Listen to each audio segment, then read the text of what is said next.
Okay.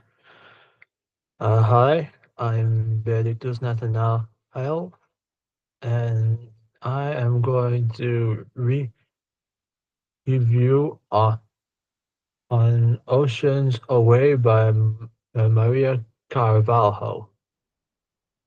This time in a contextual analysis. I'm not gonna go on the intro since the opening over here, but I'm still doing it. Oceans Away is a sci-fi story that blends survival,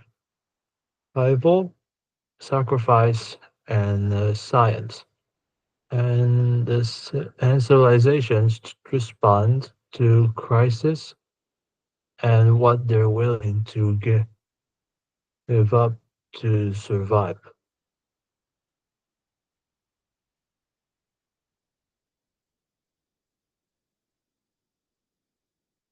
From the historical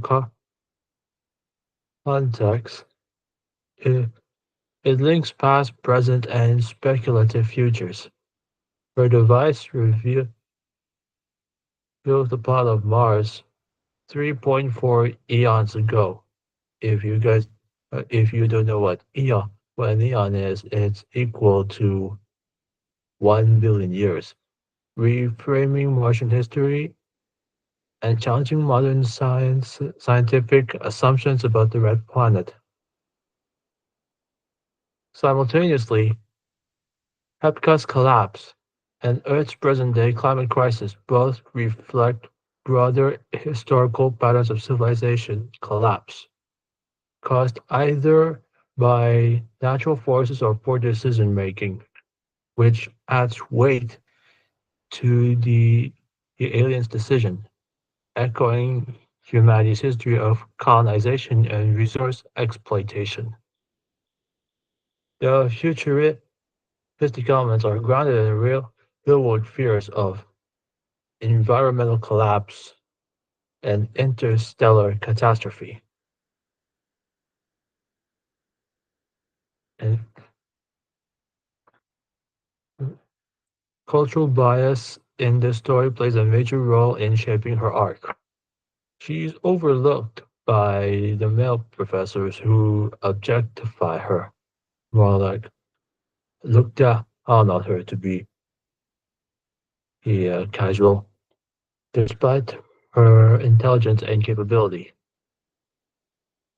This reflects bro- this reflects broader real-world issues of gender bias in STEM fields. Similarly, the alien civilization Hepcat is portrayed with its cultural values, such as collective survival, ethical debate, and a sense of cosmic responsibility. To the contrast between Lena Hata's moral opposition and Iru's pragmatic ruthlessness, the story shows that cultural norms differ even in alien worlds, yet share familiar dilemmas. In terms of social dynamics or context, power, recognition, and institutional trust are central to the story.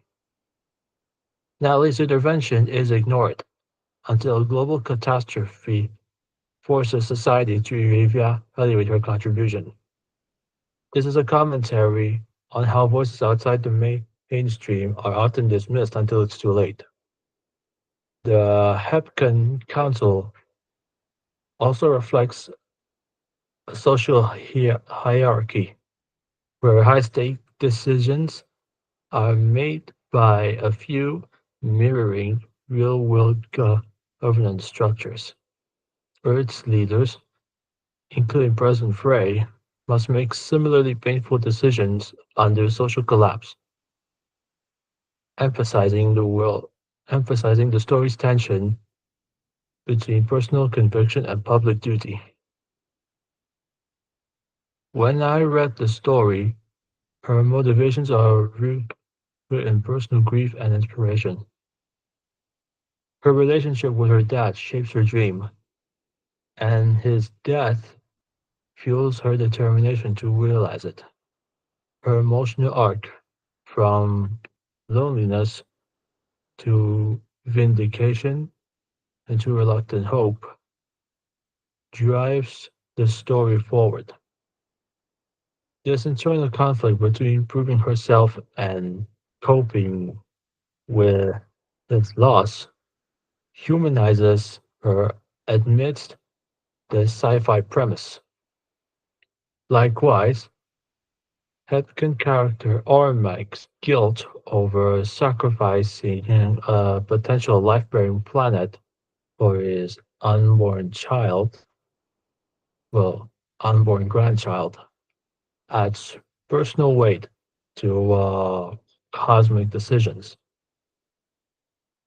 These personal elements deepen the story's emotional resonance.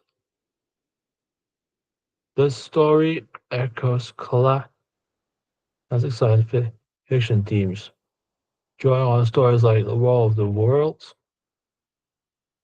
The Martian Chronicles, and Interstellar.